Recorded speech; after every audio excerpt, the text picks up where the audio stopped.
18 जून 2023 हरदीप सिंह निज्जर की गोली मारकर हत्या कर दी, जिसकी वजह से भारत और कनाडा दो देशों के बीच में टकरार देखने को मिल रही है। तो आज हम इसी मुद्दे पर बात करने वाले हैं और जानेंगे कि आखिर एक आदमी के मरने से दो देशों के बीच में कैसे टकरार हो गई है।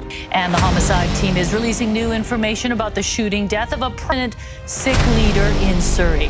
Hardeep Singh Nijjar. News coming in this Monday morning, Khalistani terrorist has been shot dead in Canada. Qiyami terrorist Hardeep Nijjar has been killed. The investigation into the murder of a Sikh leader at the heart of all of this is ongoing. Wara. On June 18th, two masked suspects were spotted running away through Cougar Creek Park and दोस्तों, हरजीत सिंह निज्जर सूरी शहर Canada के गुरुद्वारे के सामने मारा गया था। हरदीप सिंह निज्जर 11 अक्टूबर 1977 जालंधर पंजाब में पैदा हुआ और 1997 में वो कनाडा मूव हो गया एज अ प्लम्बर। वहीं उसकी शादी हुई और दो बच्चे भी हुए। और आपको ये भी बता दें कि जो हरजीत सिंह निज्जर था वो एक फेक पासपोर्ट के जरिए कनाडा में एंटर किया था उसने। जैसे जैसे टाइम बीतता गया, निज्जर खालिस्तान मूवमेंट को सपोर्ट करता रहा। उसके बाद में खालिस्तान टाइगर फोर्स यानी कि KTF में भी जुड़ गया और इसी KTF को भी भारत ने टेररिस्ट ऑर्गेनाइजेशन घोषित कर दिया और पंजाब पुलिस ये कहती है कि इसे ISI वो चलाती है। और आपको बता दें कि निज्जर को 1 जुलाई 2020 में ही भारत ने आतंकी घोषित कर दिया था। इसके ऊपर कनाडा के प्राइम मिनिस्टर जस्टिन ट्रूडो ने इंडियन गवर्नमेंट के ऊपर आरोप लगाया कि उनका एक सिटीजन को मारा गया है जो कि इंडिया के रॉ एजेंट ने मारा है, उनका ऐसा कहना है। और उन्होंने ये बयान अपनी संसद में दिया था, जो कि इस बयान के बाद पूरी दुनिया में उथल पुथल हो जाती है। तो आइए पहले जान लेते हैं कि उन्होंने ऐसा क्या कहा था। Mr. Speaker, today I'm rising to inform the House of an extremely serious matter. I just informed the leaders of the opposition directly. I want now to speak with all Canadians. Over the past number of weeks, Canadian security agencies have been actively pursuing credible allegations of a potential link between agents of the government of India and the killing of a Canadian citizen, Hardeep Singh Nijjar. इसी के चलते अब Canada और भारत के दोनों में से किसी देश को आपस में वीज़ा नहीं मिलेगा।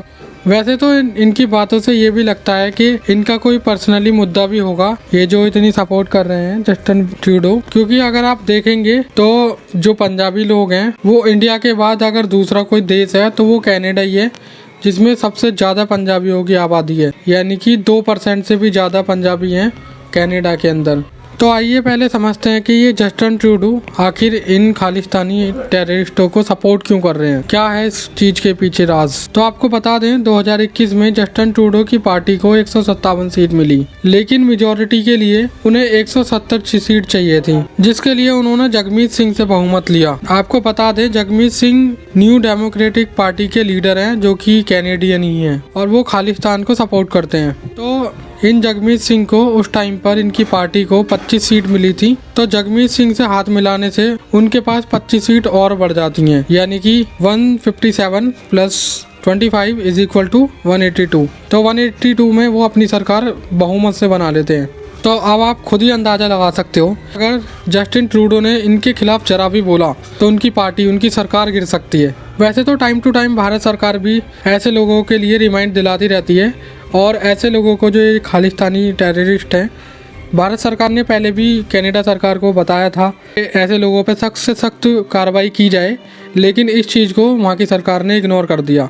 दोस्तों, आपको बता दें कि ये कोई पहली बार नहीं हो रहा कि कनाडा ऐसे लोगों को सपोर्ट कर रहा है, बल्कि पहले भी कनाडा ने ऐसे लोगों को शरण दी है जो कि भारत के खिलाफ थे। जैसे ट्रूडो के फादर पियर ट्रूडो 1968 से 1979 और 1980 से 1984 के बीच कनाडा के प्राइम मिनिस्टर रहे थे। तो उस टाइम पर 1982 में भारत ने एक खालिस्तानी टेररिस्ट की मांग की, जिसका नाम तलविंदर परमार था, जो कि बाबर खालसा इंटरनेशनल का हेड था और उसके ऊपर कई पुलिस कर्मियों के मर्डर केस भी थे। लेकिन जब भारत ने उसकी मांग की तो उस चीज को जो ट्रूडो के फादर थे पियर ट्रूडो, उन्होंने डिनाई कर दिया, रिफ्यूज कर दिया। तो दोस्तों, मोटे मोटे शब्दों में पहले खालिस्तान शब्द को समझते हैं। तो कुछ सिख लोग एक जगह की मांग करते हैं, देश की मांग करते हैं अलग, जो कि खालिस्तान है। ये डिमांड सबसे पहले 1940 में रखी गई थी, जैसे कि मुस्लिम लीग की डिमांड थी कि उन्हें एक अलग पाकिस्तान चाहिए। तो ये 1940 में सबसे पहली बार डॉक्टर वीर सिंह भाटी के द्वारा रखी गई थी। तो कनाडा में पहले से ही खालिस्तानी आतंकी जो है वो पहले से ही आज़ाद रहे हैं, हमेशा वो आज़ाद घूमे हैं। जिसका एग्जाम्पल है कनाडा के टोरंटो में एक पंजाबी भाषा में मैगजीन छपती थी। तो अक्टूबर 2002 में मैगजीन के फ्रंट पेज पर जो हमारी पूर्व प्रधानमंत्री थी इंदिरा गांधी, उनकी हत्या होते हुए दिखाई थी उसके फ्रंट पेज पर। और उसके बाद उन लोगों पर कोई एक्शन नहीं लिया गया, बल्कि जिन्होंने इंदिरा गांधी को मारा था, जो कातिल थे, उन्हें शहीद बताया था उस मैगजीन के अंदर। तो आप समझ सकते हो कि किस लेवल तक की यहाँ पे ऐसे लोगों को शरण मिलती है, छूट मिलती है। और आपको बता दें, अभी भी कनाडा के पास कोई प्रूफ नहीं है कि ये रॉ एजेंट ने मारा है। इसके ऊपर जांच भी चल रही है, वो खाली एलिगेशन लगा रहे हैं, इसका कोई ठोस पक्का प्रूफ नहीं है। तो ये खाली एलिगेशन है, कोई प्रूफ नहीं है इस चीज का भी। इसके लिए S Jaishankar, minister of external affair of India, इन्होंने भी कहा कि ये भारत के ऊपर खाली एलिगेशन है और कनाडा के पास कोई ठोस सबूत नहीं है। अगर उनके पास कोई ठोस सबूत है भी तो वो आए और हमें बताएं, जिसके लिए जांच की जाएगी। तो चलिए देखते हैं कि एस जयशंकर जी ने क्या बोला था उस दिन। Share with you very frankly what we told the Canadians. One, we told the Canadians that this is not the government of India's policy.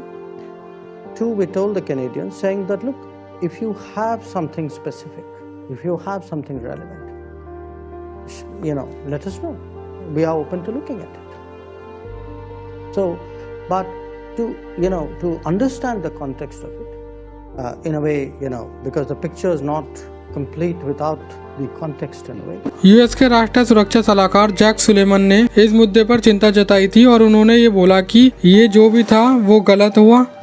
As soon as we heard from the Canadian Prime Minister publicly about the allegations, we went out publicly ourselves and expressed our deep concern about them, our support for a law enforcement process to get to the bottom of exactly what happened and to ensure that the perpetrators are held accountable. I'm not going to get into the substance of private diplomatic conversations, but we are in constant contact with our Canadian counterparts. We are consulting with them closely. We support the efforts that they are undertaking in this investigation, and we have also been in touch with the Indian government as well. तो आप ये समझ सकते हो, इस बयान को, Jack Suleman के बयान को कनाडा के फेवर में बोला जा रहा है। तो आप ये समझ ही सकते हो कि किस लेवल तक जो कनाडा है वो पहुंच चुका है। यानी कि जो भारत के खिलाफ हैं, जो टेररिस्ट हैं, उनको सपोर्ट करना ये बिल्कुल ही गलत है, दो देशों के बीच में टकरार आना। तो दोस्तों, उम्मीद करता हूँ कि वीडियो आपको इन्फॉर्मेटिव लगा होगा। वीडियो देखने के लिए बहुत बहुत धन्यवाद।